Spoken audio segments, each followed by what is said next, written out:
Assalamualaikum warahmatullahi wabarakatuh. Sebelumnya izin memperkenalkan diri, nama saya Dea Salsa Isadora dari Prodi D3 Akuntansi dengan NPM 2401061006. Di sini saya akan menjelaskan materi tentang landasan hukum entitas bisnis, corporate governance dengan mata kuliah Etika dan Hukum Bisnis dengan dosen pengampu yaitu Ibu Niken Kusumawardani, SE MSc. Langsung aja kita ke materinya.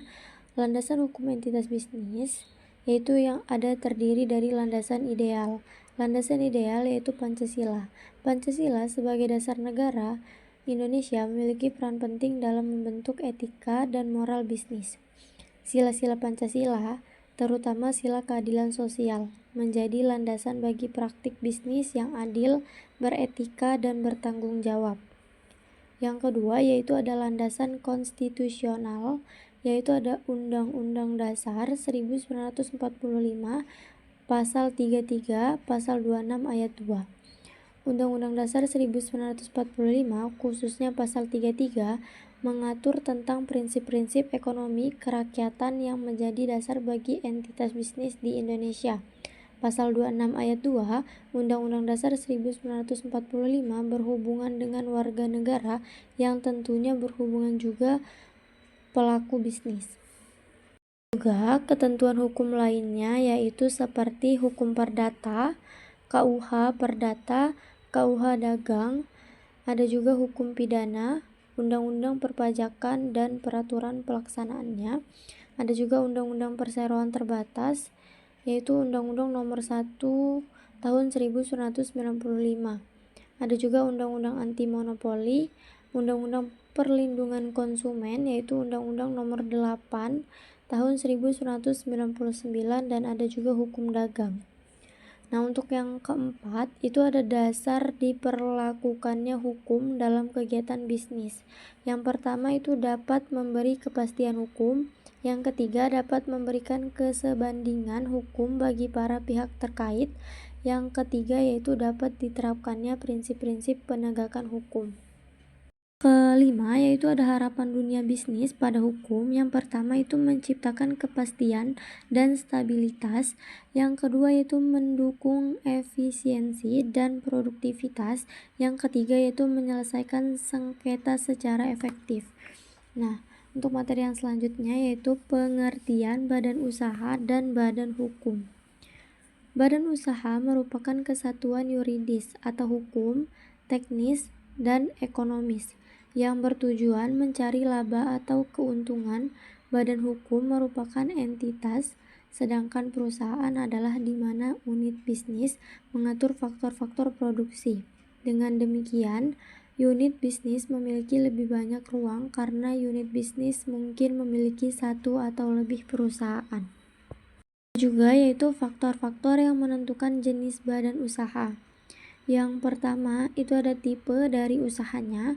Yang kedua itu ada luas dari jangkauan pemasaran yang akan dicapai. Yang ketiga modal yang diperlukan untuk memulai usaha. Yang keempat sistem pengawasan yang dikehendaki. Yang kelima yaitu tinggi dan rendahnya resiko yang akan dihadapi. Yang keenam itu ada jangka waktu dan izin operasional yang diberikan oleh pemerintah. Selanjutnya itu ada keuntungan yang direncanakan. Nah, untuk jenis-jenis badan usaha di Indonesia yaitu yang pertama ada koperasi, kedua ada BUMN, ketiga ada Persero, ada Perum, BUMS, dan PT. Nah, untuk hukum perjanjian kredit mengatur hubungan hukum antara kreditur atau pemberi pinjaman dan debitur atau peminjam. Dalam perjanjian ini, kreditur memberikan sejumlah uang atau fasilitas kredit kepada debitur dengan ketentuan bahwa debitur wajib mengembalikan dalam jangka waktu yang telah disepakati, biasanya disertai bunga. Seperti itu. Juga hukum fidusia yaitu adalah bentuk pengalihan hak kepemilikan atas suatu benda kepada pihak lain atau kreditor sebagai jaminan atas suatu utang, tetapi dengan tetap memberikan hak penggunaan benda tersebut kepada pemilik awal atau bisa juga disebut sebagai debitur. seperti itu. Nah, untuk yang selanjutnya itu ada peranan hukum perjanjian dalam hak paten. Hak paten adalah hak eksklusif yang diberikan oleh negara kepada penemu atas invensinya.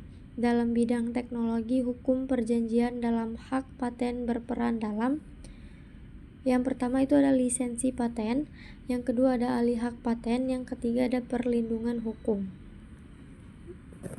Peranan hukum perjanjian dalam hak cipta. Hak cipta melindungi karya intelektual di bidang seni, sastra, dan ilmu pengetahuan. Hukum perjanjian berperan dalam: yang pertama perjanjian lisensi, yang kedua itu ada ahli hak cipta, yang ketiga ada perlindungan karya. Sama seperti yang peranan hukum perjanjian dalam hak paten. Untuk hukum perjanjian berperan dalamnya itu sama seperti peranan hukum perjanjian dalam hak paten untuk peran hukum perjanjian dalam hak cipta gitu.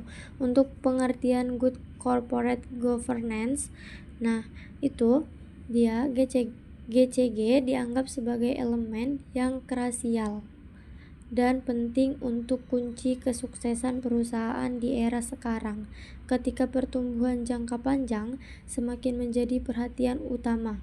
GCG menjadi semakin penting untuk dipahami dan diterapkan di perusahaan. Yaitu manfaat GCG. Manfaat GCG yang pertama itu ada memberikan perlindungan pada seluruh pemangku kepentingan terkait.